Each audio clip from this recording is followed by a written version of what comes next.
tempo que você está condenado, você já não está mais condenado, porque a lei te abre muitas brechas. Não é que ela seja branda, é que as brechas são muitas. Brechas no linguajar popular, né? Sim. São muitas e muitas mesmo, e isso aí tem complicado de um lado, facilitado de outro. Se não vejamos, recentemente nós tínhamos um presidente da República, um ex-presidente da República, tem apenas tão Deixa eu somente baixar um pouquinho aqui, Valdomiro. no sentido de dar um aparato na situação, que estava condenado, né? E puxou cadeia, incluindo nessa fase, e daqui a pouco ele não deve mais nada, entre aspas, e quem o condenou é que pode ser condenado. Quer dizer, o que é isso tudo? São as brechas da lei. Brando demais pro meu gosto. Eu sinto, doutor Carlos Rogério, que este é um caminho que a sociedade brasileira, eu não tenho uma pesquisa, né? Não foi feito algo nesse sentido, mas é um pensamento de uma corrente grande da população, que seja por tráfico de drogas, seja por crimes hediondos, seja por crime do colarinho branco. Ué. Né? Porque o cara colarinho branco. Não, porque pra mim. Essa eu não entendi. Porque você citou o juiz Sérgio Moro E o Lula. que acabou vendo essa parte dos crimes de colarinho Você tá branco. se referindo a isso, então. Exatamente, pensei que exatamente. foi por causa de eu ser político. Você nem tá com colarinho azul aqui, você tá tranquilo.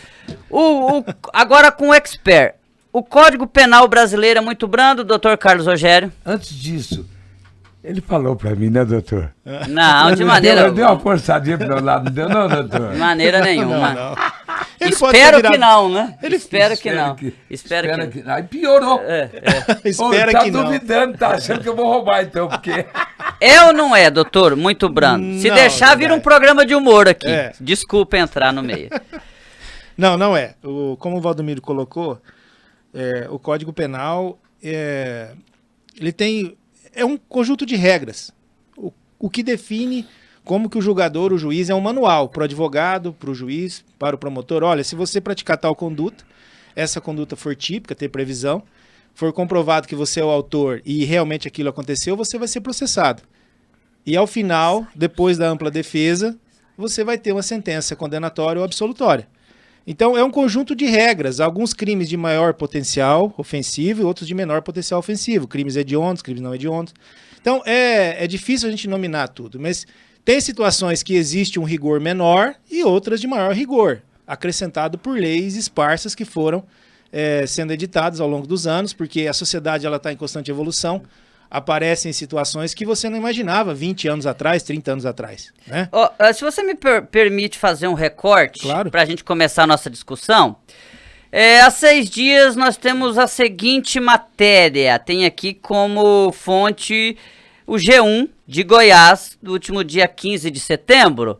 João de Deus deixa presídio em Aparecida de Goiânia para voltar a cumprir pena em casa. Ou seja, ele foi monitorado através da famosa tornozeleira eletrônica. Sim. Há pouco tempo ele havia retornado para a cadeia, né? E agora novamente consegue essa liberdade. Não é liberdade, é uma prisão domiciliar. Isso. Isso revolta mais de 500 acusações, né? De cunho sexual, de estupro, e enfim... E aí, como que fica a sociedade nisso? Há várias coisas que eu queria que você citasse. Por exemplo, ele tem 80 anos, ele não denota perigo para a sociedade. E como é que fica a sociedade no entendimento de uma notícia dessa, a grosso modo? Você quer participar, Valdomiro? Pois não? Eu acho interessante que o mundo digital, ele entrou de sola nessa questão do João de Deus. Tanto é que tem lá, né? Olha, o governo vai pagar uma indenização no valor de não sei exatamente quanto para quem foi abusado pelo João de Deus. E o endereço é joaodedeusmecomeu.com.br. Foi verdade, André. Obrigado pela tua participação.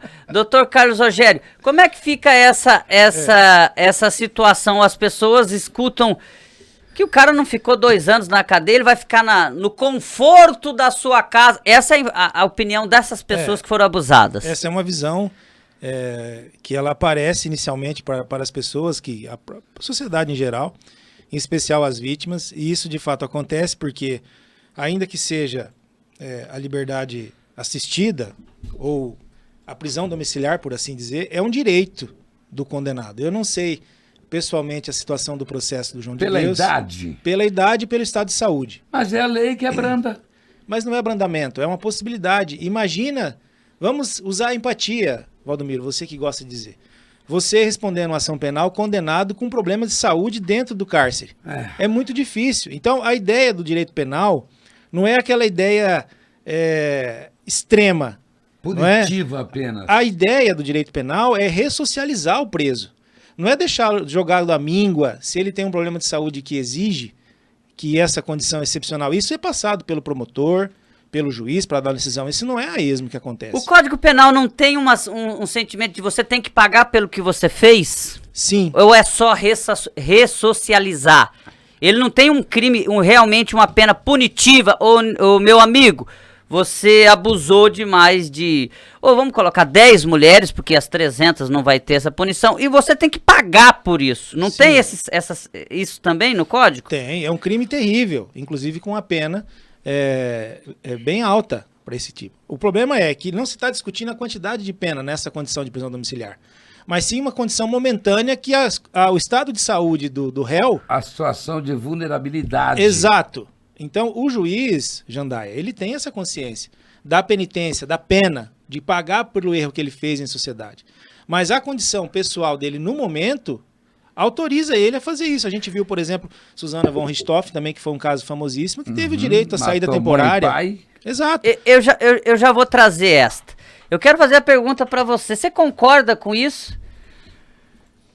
Cara, porque o conservador, a pergunta do conservador ou da pessoa que sofreu esse abuso ele tá tendo essa dificuldade, esse agravamento, né? Problema de saúde e tal, esse sofrimento. Mas e o tanto que ele fez a gente sofrer? Eu tô dizendo a grosso modo o que a pessoa tá raciocinando lá em casa. Se você olhar por esse ângulo, é natural que exista uma certa rebeldia em relação a essa liberdade, mesmo que seja condicionada, né? Porque ela tem que ir para casa, ele tá preso, mas está em casa. Como existe também no crime do colarinho branco, o cara chega a uma certa altura de idade, chega a uma certa idade, ele não tem mais essa saúde física e às vezes mental para suportar aquela carga toda e acaba tendo uma redução, né? Redução de pena não, mas ele tem uma certa possibilidade de sair daquela zona de desconforto absoluto para ir até para uma certa zona de conforto indo para casa. Agora, se for para mim analisar com frieza, acho que ele tinha que pagar pelo que ele fez.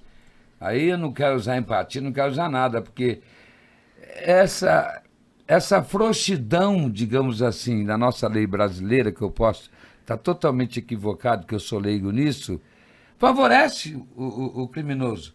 O cara fala, não, eu vou arriscar, vou dar um tiro aí, porque quem sabe eu arrumo aí 100, 200 mil conto, vou levar uma droga para São Paulo, vou levar arma para o Rio de Janeiro, e se eu for e voltar, eu estou tranquilo, já arrumei meu dinheiro. E se eu ficar preso, vou puxar aí pelo menos, aí eu pego 12 anos, puxo 3 e pouco, já estou na rua. Quer dizer, o cara tem 300 anos de cadeia, ele com 21, 22 já sai, o caso do Fernandinho Beiramar, por exemplo, até quantos anos que ele pode ficar preso no Brasil? 30 anos?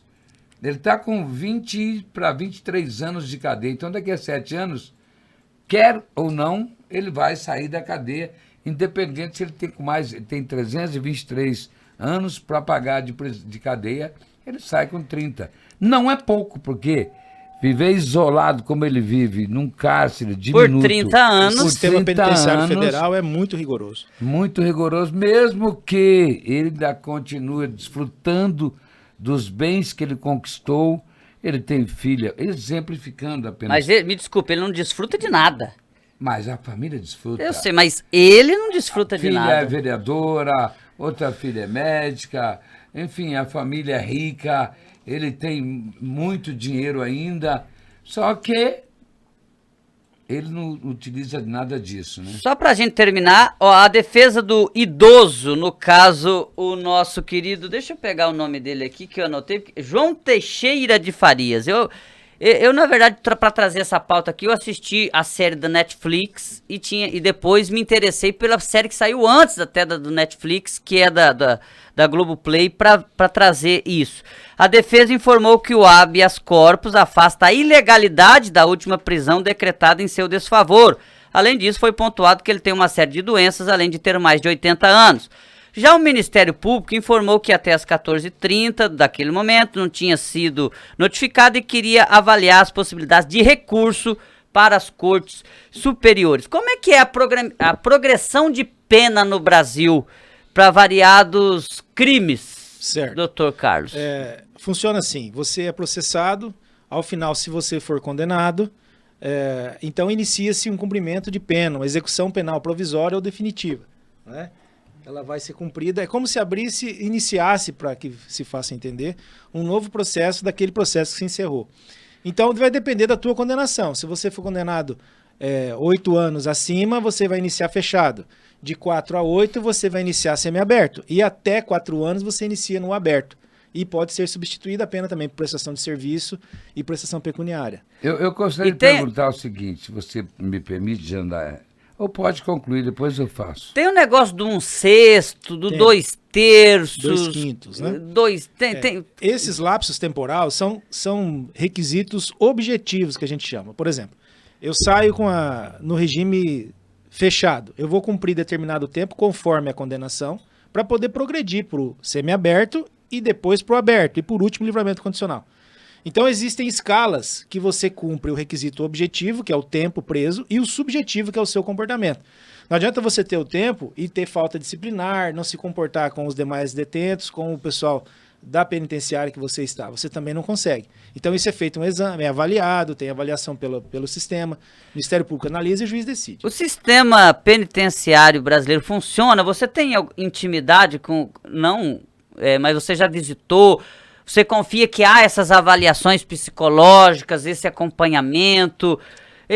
Porque normalmente há muita crítica, né? Que é um depósito de gente, não um sistema penitenciário. Olha, Jandaia, dos processos do escritório que eu posso citar, a gente percebe que funciona bem. A gente percebe, por exemplo, que um estado mais populoso, não que não funcione, mas ele demora um pouco mais para acontecer. Por exemplo, o estado de São Paulo, entendeu? Porque a população carcerária é muito grande. Então você tem uma estrutura maior por conta do Estado, no sistema carcerário. Mas a demanda é muito maior que a oferta. Muito maior. Não é que não queira fazer, se faz. E hoje a gente vê uma seriedade muito grande do poder público do sistema carcerário com a pessoa do detento e o familiar do detento. Inclusive tem essa história, ó. Se você estudar, você vai... Faz a remissão, tempo. Trabalho. Remissão, trabalho, faz remissão. Homicídio, assassinato. Qual que é a progressão de pena? É o quê? Aí vai depender da pena, porque tem crime que ele pode ser considerado como hediondo, tem aquele que não pode. Então você, se for considerado uma determinada espécie de pena, aí você faz a progressão com 2/5 daquilo que você foi condenado. 2/5. E o crime comum, aí você faz a progressão com 1/6, por exemplo, o contrabando, né? Então 2/5, o cara pegou 10 anos... Puxa 2,5. Ele puxa 4. Isso, exatamente. Ele puxa 4. Via de regra é isso mesmo. Ele assassinou uma pessoa, às vezes pegou 10 anos, ficou 4 anos preso. Aí ele vai para o semiaberto. Não sei essa conta assim de cabeça para fazer, mas ele vai para o semiaberto. Ali ele vai cumprir mais determinado tempo para depois ir para o aberto. Essa é uma outra reclamação de parte da sociedade. A gente nunca deve generalizar, porque tem pensamentos diferentes, diversos, de que é muito brando essa progressão de pena. Como é que você avalia isso? A população, em geral, precisa entender o seguinte. O juiz, o promotor, o advogado e o próprio sistema judiciário, ele obrigatoriamente segue as leis que elas estão em vigência. Então, se é brando, se não é, a gente não tem o que fazer. O advogado encontra essa flexibilização, esse abrandamento. Ainda bem que existe isso, não... aí... O advogado teria dificuldade. Exatamente. Aí o advogado utiliza aquela legislação que diz determinada situação tem direito à progressão. Entendeu? Isso só muda com... alteração legislativa. Alteração no Congresso Nacional. Perfeito. Doutor, eu pergunto. Tornozeleira eletrônica. Tá. Eu de acordo com... Eu busco conhecimento nesse sentido, o resultado ainda é de caráter duvidoso. Tá? Por outro lado, essas decisões monocráticas, é isso? Por exemplo, existe um caso de repercussão extraordinária, Certo. não no lado positivo. E um juiz decide, a lógica não seria uma junta, ou 3 juízes, porque uma decisão única. Né? Aí você vai falar, mas tem a promotoria, que o promotor pode, quer dizer, então já não fica mais uma decisão única. Se ela for única, ela se torna única se o promotor não entrar. Se não, se o promotor não, entrar, Valdomiro, como é que é isso? desculpa Conta pra te gente. corrigir, mas a decisão monocrática ela vem derivada de um único magistrado que proferiu a decisão. Para isso tem o sistema de recursos nosso, que é um sistema amplo. E aí o que a defesa pode fazer? Pode levar essa discussão para a Câmara, para o plenário, enfim, para a discussão de mais juízes que compõem aquele órgão jurisdicional. Mas a promotoria pública pode fazer o lugar da defesa também, se ela não concordar com a pena? Sim, eu já tive casos em que o promotor concordou com a absolvição, porque ele vê que não existe prova daquele fato. Mas como já existiu casos do juiz dar liberdade e a promotoria recorre. Recorrer para manter preso Esse é o normal, ou para né? revogar. Esse é a via de regra, né? A via de regra é essa. O que acontece? O monitoramento eletrônico, que é uma das medidas cautelares previstas no Código de Processo Penal, assim como a fiança... Isso é universal? A nível nacional, sim. E existem outros países também que adotam o sistema de monitoramento eletrônico, que é feito pela tornozeleira. Ao contrário do que você argumentou, ela tem uma efetividade muito grande. Isso que eu ia perguntar. Isso é novo no Brasil? Como que você avalia isso? Eu avalio, de certa forma, é uma liberdade assistida, né? Porque é um GPS na pessoa. O Estado tem o controle total de onde a pessoa está, em que momento ela está e o que ela está fazendo. Né? A gente teve situações de quebra de monitoramento eletrônico. Por exemplo, aqui em Mundo Novo eu tive um cliente que ele tinha uma área rural.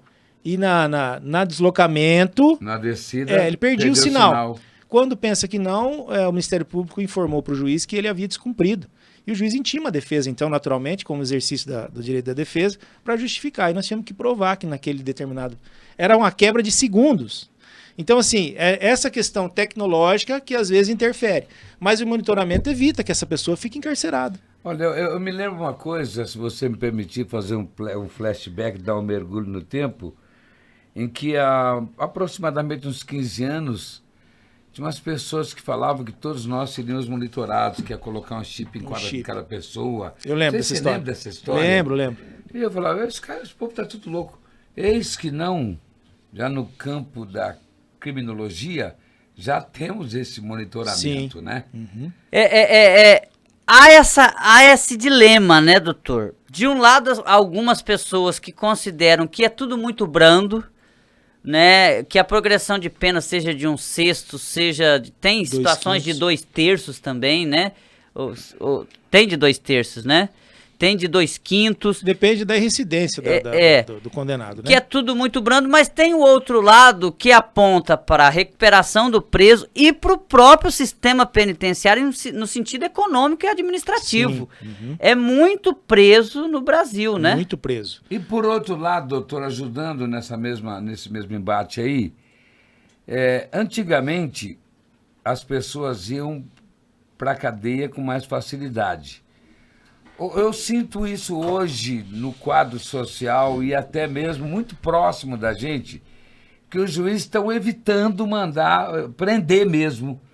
Muitas situações do passado, que os caras já eram recolhidos, eram presos e já abria-se um processo, hoje os delegados estão, digo assim, insatisfeitos, orientados a, não, se puder não trazer é melhor, porque tem muita gente preso e o país também, ele tem dificuldade nesse campo. É dinheiro demais que se gasta com um detento, então evita-se mandar esse processo adiante. E nós temos casos, inúmeros em Mundo Novo mesmo, que os caras vão lá, para ser preso, que roubaram, a câmera mostrou tudo e eles não ficam presos. Não, deixa quieto, vai embora. É que aí, Valdomiro, a gente cai de novo na regra. O furto simples, por exemplo, você entendeu? Não tem justificativa fundamento legal para manter tanto tempo preso. Infelizmente. É essa sensação que a sociedade vê como branda. Infelizmente, o que está ali na lei, o juiz tem que seguir. O Aí advogado começa pede. a generalizar. Exato. Né? Agora, eu não percebo esse sentimento de que, às vezes a gente vê a desmotivação por parte das forças policiais, no sentido de prende e solta. Mas é o nosso sistema. A gente Existe não tem até o que um fazer. desânimo por conta da segurança pública. Exato. Que fala, não adianta prender. Vamos prender hoje, amanhã estão tirando sarro na nossa cara. Infelizmente tem algumas situações sim, entendeu? É que, na verdade, no sistema penal brasileiro, a prisão é exceção. A regra é outras medidas que não seja a prisão. Essa é a regra. Então, quando você vê que um juiz decretou a prisão preventiva do fulano de tal, né? Você pensa, puxa vida, decretou a prisão. É porque as outras medidas mais brandas, que pode ser aplicada ao caso, não foram suficientes. E existe caso, a gente na prática, que percebe também, às vezes por uma situação alheia ao processo, uma má fama, vamos usar esse nome, certo? Para não usar outros adjetivos, que era possível aplicar outras medidas cautelares, como a fiança, limitação de frequência em determinados lugares, e o juiz vai e decreta preventiva. E a defesa fica, bate, sobe aos tribunais superiores e não consegue soltar. Existe, a gente costuma dizer que tem determinadas situações, né? Enfim, graças a Deus é mínimo, mas existem determinadas situações que aparentemente quem teria que julgar a nível de recurso não lê detidamente o que a gente está colocando ali. A gente se sente meio que impotente em relação a isso, enquanto advogado de defesa. Você acha que essa situação é porque há muito processo e às vezes o juiz não consegue dar a atenção necessária para cada processo? Exato. É como se fosse um... E olha de uma forma superficial, pelo que eu pude entender? Um julgamento meio que automatizado. Já existe as súmulas vinculantes, não é o caso. Em determinada situação você faz isso. A jurisprudência está aí para isso. Jurisprudência são decisões reiteradas sobre o mesmo fato em tribunais diferentes. Você utiliza aqueles julgamentos para dizer para o julgador a nível de recurso, né, que, olha, aconteceu determinada situação com essas circunstâncias detalhadas. Então, nessa situação, os tribunais têm decidido nessa linha, para pedir que também seja aplicado aquele raciocínio. Então, esse é o trabalho da defesa. Só que, infelizmente, em alguns tribunais, a gente percebe que, aparentemente, aquilo não é visto com a atenção e a interpretação que poderia ser dada. Para isso tem a sustentação oral, enfim, tem outros recursos também que você pode utilizar. Olha, essas alternativas, eu vou deixar uma pergunta aqui ao vento, porque pelo fato de você ser jornalista, apenas não basta para você me dar essa resposta, mas de repente você pode assim fazer. Esse sistema com mais alternativas, ou seja, primeiro tem um monitoramento, tem em casa, olha, vamos ver, medida disciplinar, educativa. Olhando para 20 anos e olhando agora, a impressão de vocês é o quê? O crime aumentou? Isso abre um precedente ruim e o crime aumentou ou não? É essa pergunta que eu deixo ao vento. Qual que é a sua sensação, doutor? A minha visão é que não. A minha visão, se você comparar, por exemplo, a população do Brasil 20 anos atrás, a gente tinha um número. Hoje a gente tem outro. Eu acho que tudo é consequência da informação que a gente tem agora e que não tinha antes. Hoje acontece um fato importante, por exemplo, na capital do estado. É deflagrada, por exemplo, uma operação via de regra da Polícia Federal, da própria Polícia Civil. Questão de minutos. Nós temos essa informação aqui online, não é verdade? Antigamente, 20 anos atrás, isso não acontecia. Você ia saber de alguma atuação mais importante nesse sentido de operação da polícia dias depois, às vezes na imprensa impressa, né? Então, o que acontece? Eu acho que é tudo em decorrência dessa exagero, não vou dizer exagero, mas inundado de informação, essa inundação de informação que a gente tem o tempo todo. Então isso faz a impressão do volume maior. Você tem essa sensação também, Valdomiro, de que é muita informação, ou você já tem a sensação que a pilantragem aumentou? Eu vou por parte. O doutor tocou num tema essencial, que é o aumento da população. Guaíra, por exemplo, há 20 anos atrás, era um mar de rosas para se viver. Você conhecia quem era quem. Hoje já é diferente. Nem todo mundo se conhece. vai crescendo a cidade e vai aumentando a criminalidade. Tudo vem junto, né? O progresso, a criminalidade. Isso é natural das coisas. Pois não. Se você me permite só uma sensação, já que eu estou falando dessa palavra, eu acho que tem um bombom, um sorvete, né, da palavra sensação. Eu já não tinha essa sensação quando criança, quando adolescente, morando em Guaíra.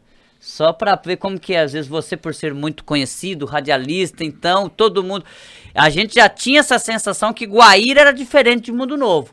Mundo Novo, você vai na lanchonete, tá o cara que mora no bairro mais afastado, que mora no centro, que mora no Tapajós. Essa conjunção. E já em Guaíra tinha aquele negócio. Rapaz, lá no Santa Paula o bicho pega na Vila do Sapo, é assim. Isso eu tô dizendo de 91. Tô dizendo de 92, eu tinha essa sensação naquela época quando criança e quando adolescente morador de Guaíra. Mas pode prosseguir.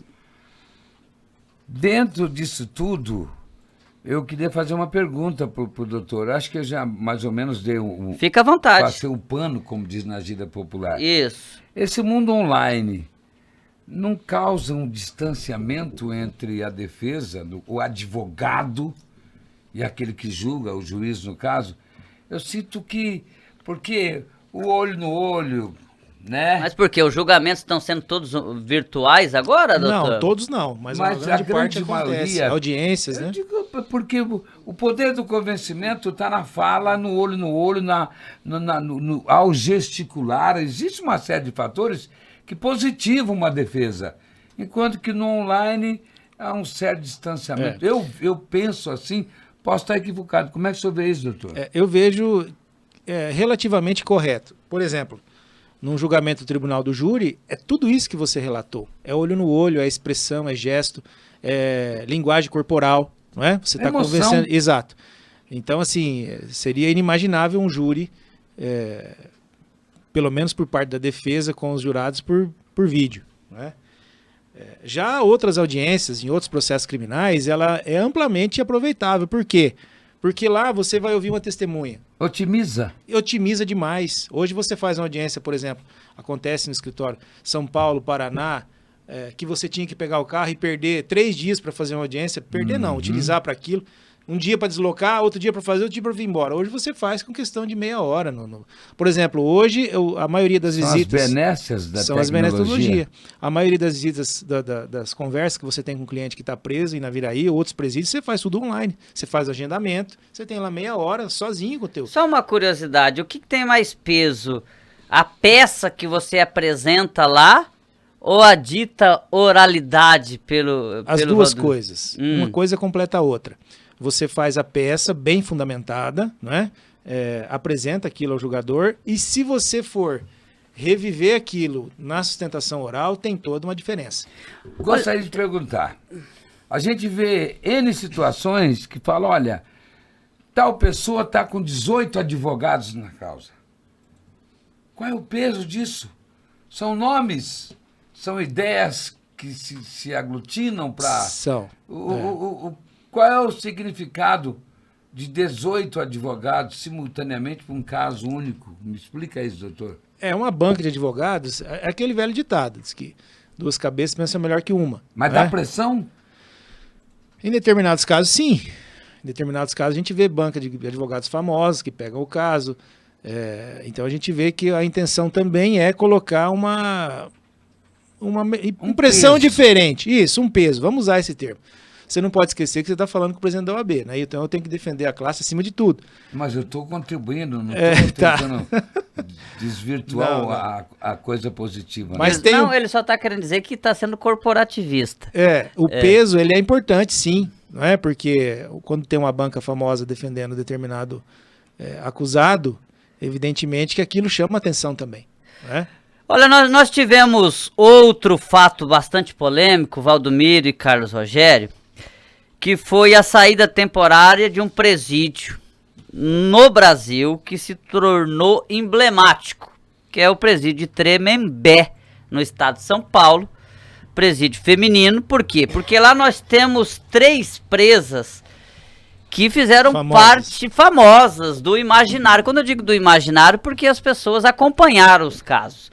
Ou seja, da Elise Matsunaga, né, aquela que acabou cometendo o homicídio do marido, né, o da Ana Carolina Jatobá, que acabou junto com o marido sendo acusada, ela nunca assumiu, né, diferente da Elise Matsunaga. São José dos Pinhais, né?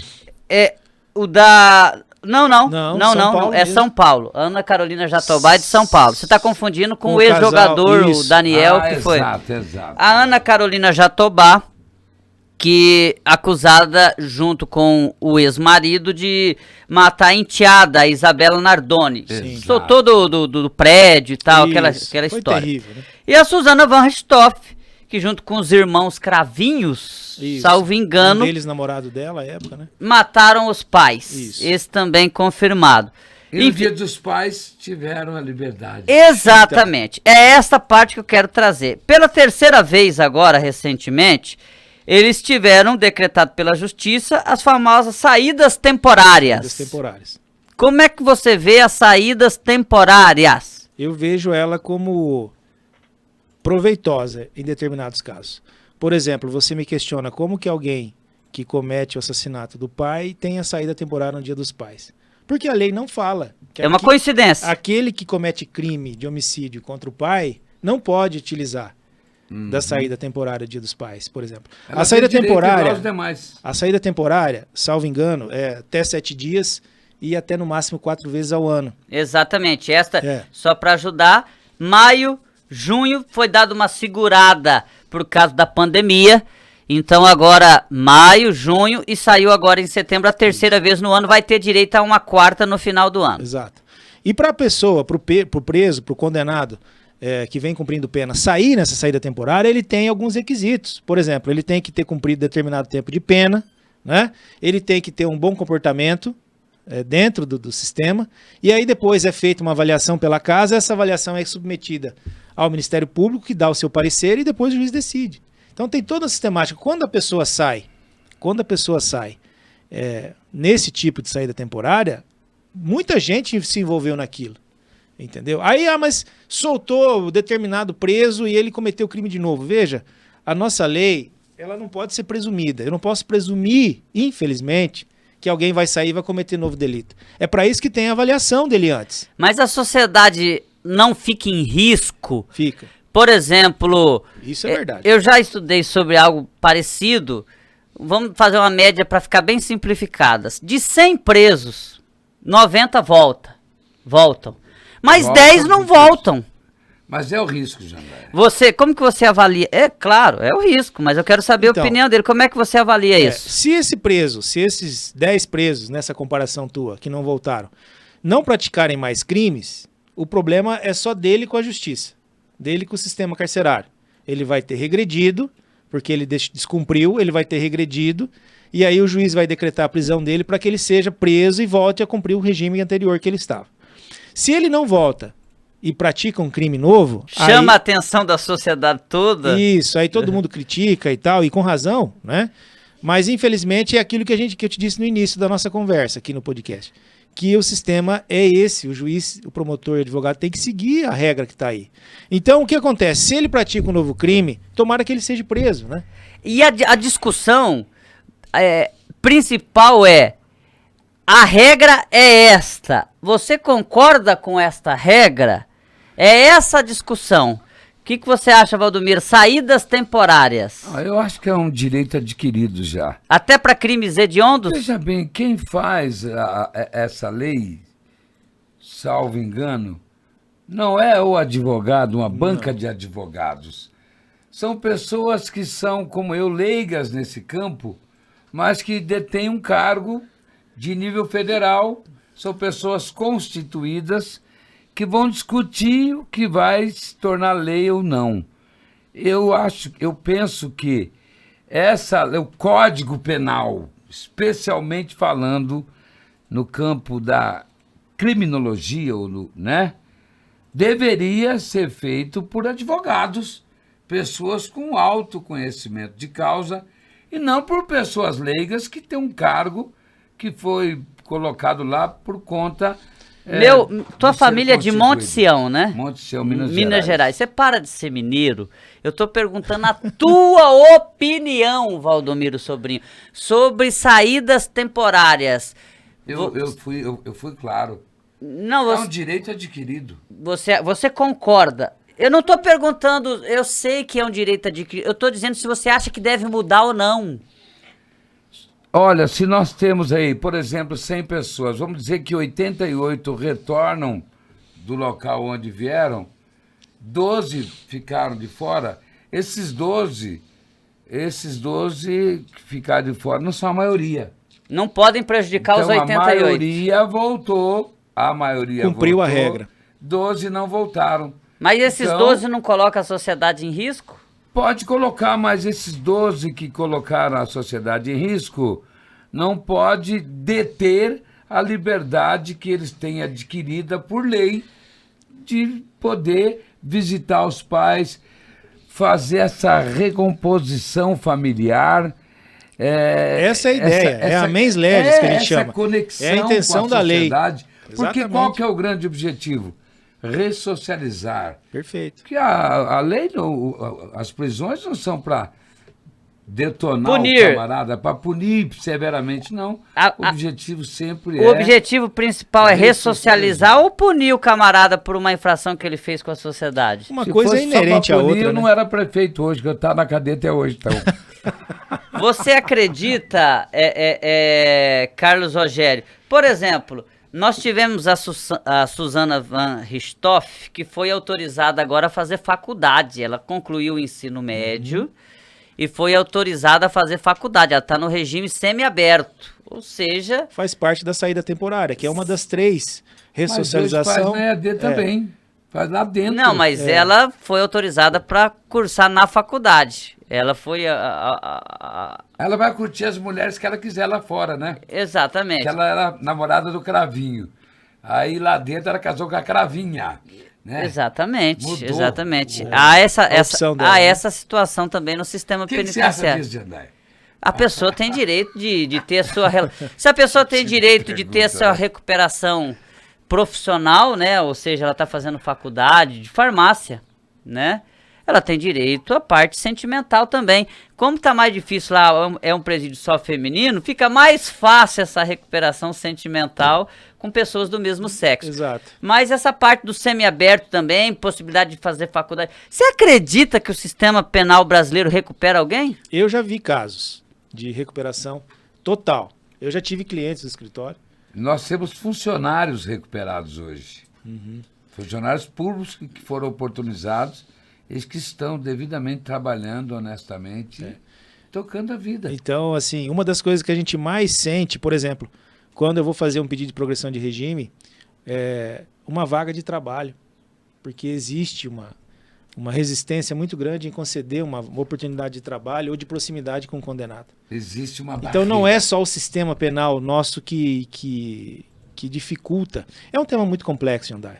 A própria sociedade não gosta de discrimina. preso. Exato. Você acha que seria Aí, interessante... Aí entra naquela discussão até política, de conservadorismo e tudo mais.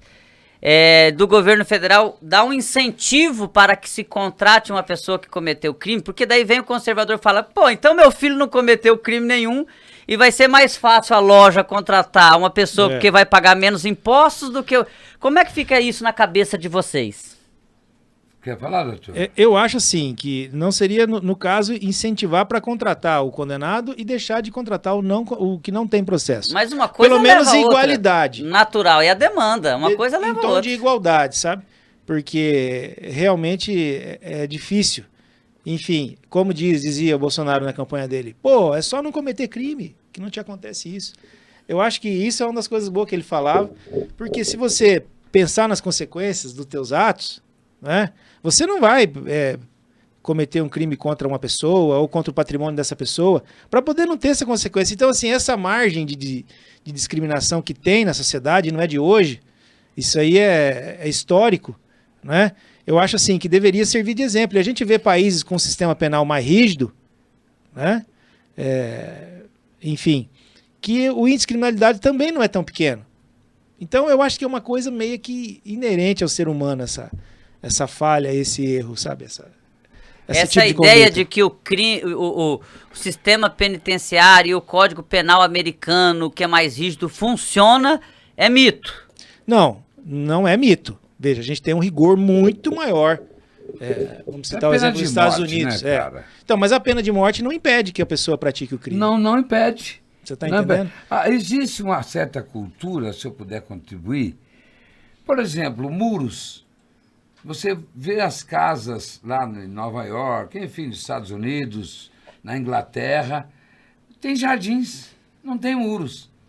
Porque existe uma certa confiança no contexto social. Agora, em relação ao aproveitamento de ex-presidiário ser oportunizado dentro de um comércio, essa não é uma cultura do brasileiro ainda. Não. Primeiro, se fosse uma indústria, uma empresa, por exemplo, que vai cavar buraco para fazer a rede de esgoto na cidade, leva o seu antecedentes criminais. Se você tiver lá preso e tal, você já é descartado. Então já é uma cultura do brasileiro não oportunizar quem está buscando uma oportunidade. E essa questão eu vejo dessa forma. Questão cultural, Valdomiro, se me permite, eu acho que vai muito também da educação, que começa desde lá de baixo. Por exemplo, o respeito que um cidadão, um usuário, enfim, tem nos Estados Unidos com a força policial, com o policial, é totalmente diferente da nossa. É uma questão...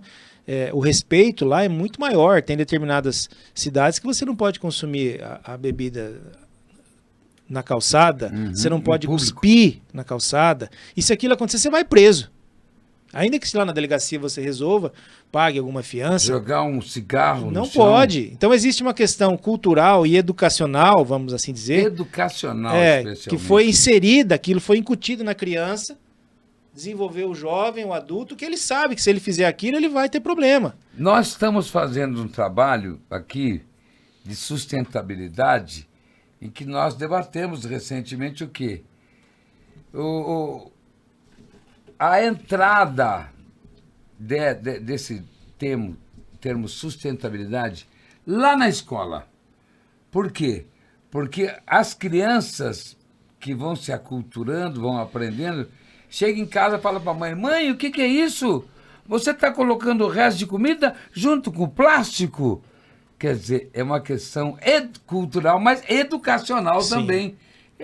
Só para dar uma variável. Outra situação, auxílio. É sempre, né, bem polêmico. Olha, o cara roubou e agora está recebendo auxílio do governo, que absurdo. Isso é um tema complicado. Isso existe ou tem muita fake news sobre essa situação? O auxílio reclusão, você se refere? Tem mulher que torce pro marido ficar preso. Eu tenho umas 4 colegas minhas que torcem pro cara ficar guardado. Então, o auxílio reclusão, salvo engano novamente, ele exige alguns requisitos para ser concedido. Por exemplo, a pessoa quando vai presa, ela tem que ter a carência de no mínimo 12 meses de contribuição anterior. Os entendidos aí de previdenciário que me corrigem se eu estiver errado. Então, assim, e a ideia do auxílio reclusão, Jandaia, mais uma vez, na minha visão, é que aquela família que perdeu o seu mantenedor, não é? Aquela mãe, aqueles filhos que ficaram sem o pai que trabalhava, o marido que trabalhava, não é? Tenham esse auxílio durante determinado período enquanto o marido está preso cumprindo pena. Essa é a ideia, né? Cara, a gente tem uma cena que aconteceu aqui no Mato Grosso do Sul, na praça principal de Campo Grande, não me recordo o nome agora da praça lá, principal, e tava a Rede Globo através da TV Morena e o pessoal lá e tal, eu quero um emprego, tal, beleza, tal. E você? Falou assim, eu tô procurando o meu marido, tô preocupada, faz 4 dias que ele saiu de casa, não retorna e tal. Seu marido, o que aconteceu? Qual a última vez ele foi fazer o quê? Não, ele saiu pra fazer um assalto, até agora não retornou. Meu Deus, é brincadeira. E a mulher fez na inocência mesmo de... saiu pra trabalhar, é verdade, Bruno, obrigado, o Bruno tá na retaguarda. Ele saiu pra trabalhar e não voltou, e a repórter perguntou, ele trabalha no quê? Assalto.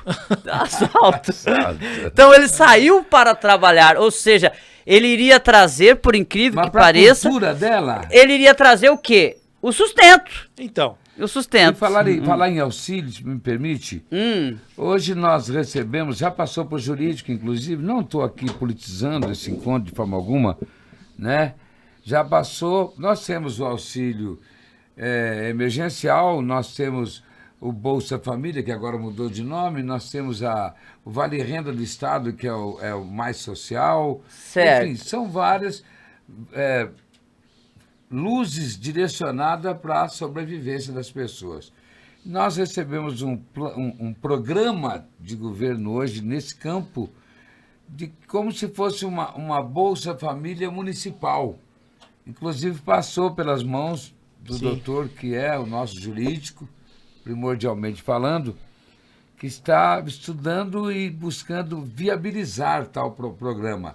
Não é um projeto, é um programa onde você vai dar um emprego para um cidadão durante 6 meses, durante 7 horas por dia, durante 6 meses ele vai receber meio salário mínimo.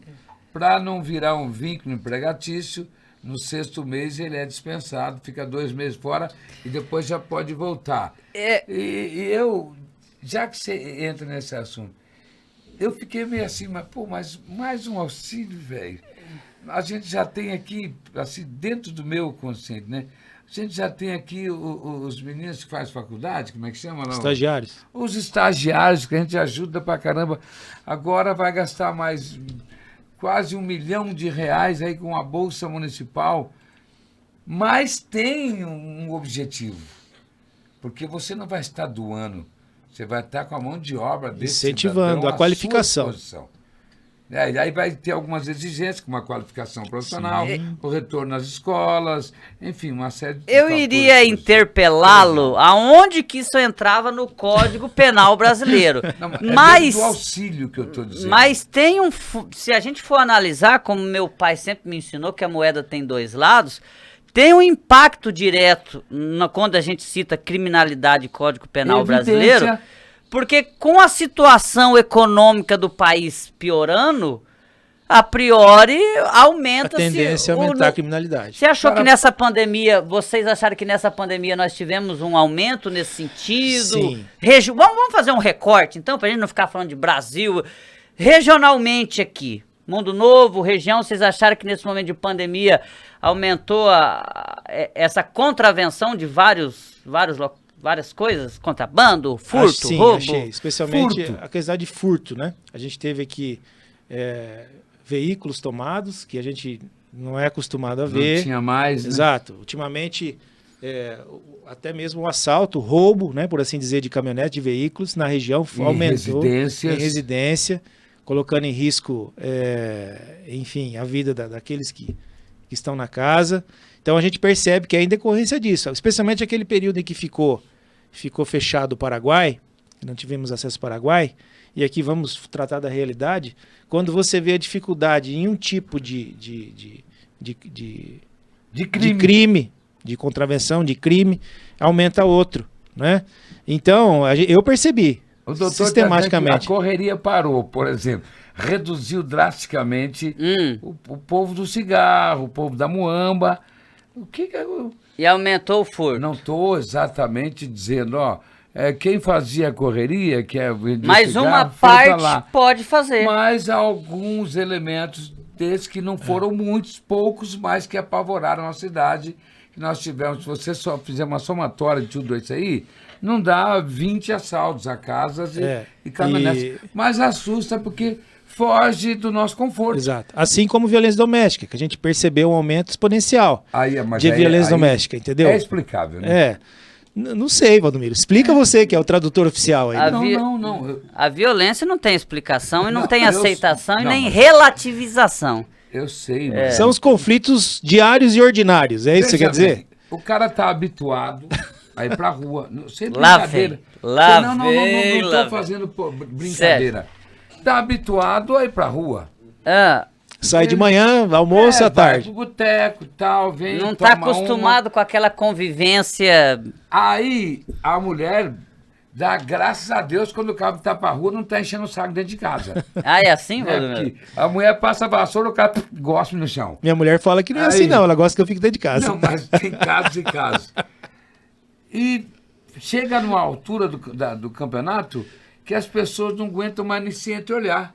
Nem se olhar mais não aguentam, porque... Uma animosidade, né? Aquela insatisfação. Tem esse tipo de coisa. Aquela tensão, aquela preocupação. Isso a gente gera discussão.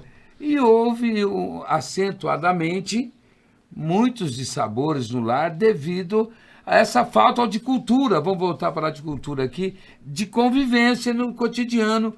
Ao invés do cara estar para a rua ou estar buscando alguma coisa para fazer, ele está dentro de casa lá escutando música, fumando, tomando, e o rolão é grande. Eu vejo por esse ângulo. Na minha vida pessoal, eu tive um ganho sensacional. Eu não gostava de casa, nunca tive o hábito de ficar em casa. Meu negócio é rua, é boteco, é festa, ou tá sempre trabalhando. E mudou isso, Valdomiro? Tá longe de casa, quanto mais longe, melhor. Hoje eu penso diferente, eu não vejo a hora de dar minhas 5h30, 6 horas no máximo, para mim ir para casa, para o conforto da minha casa. No final de semana que eu podia me estender, sair para onde qualquer, eu gosto de ficar curtindo a minha casa, porque eu me acostumei com isso. Manchete do Jornal de Amanhã. Prefeito Valdomiro apoia a violência doméstica. Não, você tá louco, não. Valdomiro, eu entendi esse planação. Um raio-x o porquê do que aconteceu. Do que pode ter acontecido. É a minha opinião, a maneira que eu vejo. Sim. Não que eu seja... Eu entendi. Exatidão nisso, mas eu penso. Na próxima terça-feira, o nosso programa é para ser quinzenal, mas ele não ocorreu na semana passada, porque nós tivemos a viagem do prefeito Valdomiro, salvo engano, e nós não pudemos fazer naquela terça-feira. Então hoje nós trouxemos aí o assunto do Código Penal brasileiro, se ele é muito brando, e no próximo dia 28 nós vamos trazer aqui a linha entre a espiritualidade e o charlatanismo, já que nós temos uma oferta de milagres abundante, seja no espiritismo, seja na própria igreja evangélica, seja na igreja católica, enfim, há esse tipo de situação com a espiritualidade. E até o próprio João de Deus é pano de fundo, é fundo melhor para a gente trazer aqui esse tipo de discussão, se realmente o que acontece, porque muita gente relata milagres e a gente viu o que aconteceu. Eu vou contar uma história aqui. Então, Valdomiro, eu gostaria de deixar o microfone aberto para você. Você pode contar a sua história e aproveitar e se despedir do nosso podcast. Abrindo uma janela para o próximo programa, eu tenho 67 anos, não estou brincando. Gosto muito de brincadeira. Inclusive, fui puxado a orelha por 2 elementos que compõem a bancada aqui. Se for do história... exagero do programa de sábado do besterol. Se for Ótimo. História de espiritualidade, deixa para sábado, Não, deixa para terça que só vem. pra dizer, existem pessoas que curam outras pessoas na Terra? Existe. É isso que nós vamos discutir. E na semana que vem eu vou contar por que eu sei que existe. Porque aconteceu comigo. Agora, você acredita que pastor cura as pessoas? Deixa para terça que vem. Terça que vem nós vamos ter o pastor Marcos Souza, O Cobracão? o jornalista e pastor Marcos Souza. O Bolsonaro? Ele vai estar aqui, o Bolsonaro, mas aí é espiritualidade, Valdomiro.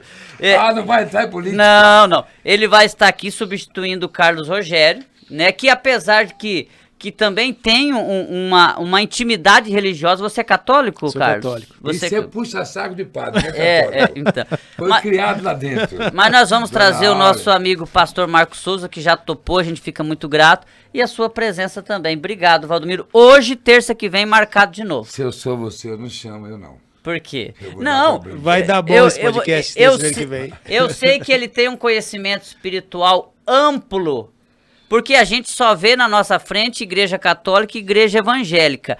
E o pano de fundo que eu citei, que foi o documentário do João de Deus, é de espiritismo. É de Allan Kardec. E o Bruno Então, podia participar.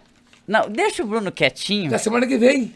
Ele vai ser o cara que vai comandar A avó dele era... É verdade, a avó dele tem um... Não tem mais, né, Bruno? Não tem. Não é Saravá, bonito. Não é Saravá, a gente vai trazer a informação direitinho. Eu não sei. negócio de reza, Eu né? não sei se é o Banda, Candomblé. É isso Era aí. reza e galinha preta. Galinha preta também Muito tinha. Velas vermelha, Essas coisas todas. Carlos Rogério, obrigado pela sua presença. Tenho certeza que agregou e acrescentou bastante. Jandai, eu que agradeço a oportunidade. Talvez a gente pudesse até ter se preparado mais, né? Para poder falar um pouco mais tecnicamente a respeito. O duro é que Até nós fomos surpreendidos, né? Como convidados. Exato. E espero ter contribuído de uma forma ou de outra. Peço desculpas se falei alguma coisa que não corresponde à realidade. Mas é isso, cada um tem sua visão a nível de sociedade, a nível de profissional operador do direito. São visões diferentes, né? A gente fala sempre Posso como advogado fazer uma de defesa. pergunta pessoal? Claro. Em casa, há visões diferentes ela que manda. a este tema, sobre, por exemplo, o Código Penal Brasileiro? Existem debates acalorados, viu? Imaginei, imaginei. São posições extremas, né? Eu sou casado com a Alexandra, que trabalha no Ministério Público. Ela é a promotora, você é a defensoria. Exatamente. Mas assim, tudo no nível bastante saudável, isso. Né? E tem determinada situação que a gente não chega num acordo. Ela fica com a opinião dela, eu fico com a minha. Eu estou precisando do advogado. Eis que não, essa semana minha mulher perguntou, quem você pensa que é? Eu falei, minha filha, se você que está com 23 anos não sabe, quer que eu vou saber? Doutor, obrigado pela sua participação. Eu que agradeço, Jandais. Eu que agradeço. Quero agradecer Não, eu não vou falar obrigado também, não? Você já não tinha falado? Eu não falei, eu vou falar, você pulou pro lado Que do doutor. homem tarado por microfone. Você terminou rapaz. novela preta. Vai, Não, mas vamos lá. eu fui, isso é da semana vindoura, né? Agradecer demais esse programa aqui que, como diz popularmente, é um grande barato. Eu me realizo, eu me sinto bem diante do microfone, então, que me acompanha há quase 5 décadas, é onde eu me sinto melhor. Evidentemente que existem outras coisas boas também, né? Mas dizer da minha alegria de poder ter falado aqui, emitido a opinião, ou certo ou errado, vai para a reflexão de cada um. Mas foi interessante que eu também me descobri um pouco nesse campo aí, né? Achei bastante interessante e parabenizar você pela maneira de conduzir, parabenizar o Bruno que está ali, o Alex Pontes que estava aí quase dormindo, e se existir alguma coroa acima de 60 quiser transar com o Bonitinho, ele está à disposição. Esse é um programa sério. Não, mas é sério que eu estou falando. É sério? É sério. Isso é o pior, é sério que você está falando. Porque a mulher reclamou, falou, segura o Bonitinho que eu não aguento mais, perguntando se não tem um tempinho pra ele. Aí ele falou, mas é sobre religião que O eu pastor quero vai falar. ficar bravo É com sobre você. religião que eu quero falar. Ah, entendi. Eu quero aqui, Beijo, gente. Pois não? só para finalizar, eu quero aqui registrar que quando você me convidou, e eu fiquei surpreso e fiquei preocupado. Falei, pô, o podcast do Jandai gira em torno de 50 minutos, 1 hora. O que nós vamos falar tanto a respeito, né? E o tempo passou que eu nem percebi. Quando eu fui ver agora, já deu 1 hora, pô. 1 hora de Parabéns, programa. excelente, muito gostoso o bate-papo. Qualquer hora que você puder, a gente falar sobre o que significa a OAB. Vamos. Ela é local, ela Vamos lá, regional, vamos falar. a nível de Brasil, a OAB que tem um peso no Brasil. Você já todo. não havia se despedido? Tchau, gente. Desculpa aí. Gente, um beijo no coração de vocês. A gente volta na próxima terça-feira com o tema do mês de setembro, que é espiritualidade e charlatanismo, uma linha muito tênue. Até a próxima terça, fiquem com Deus. O seu podcast Rádio Sobrinho voltará na próxima semana.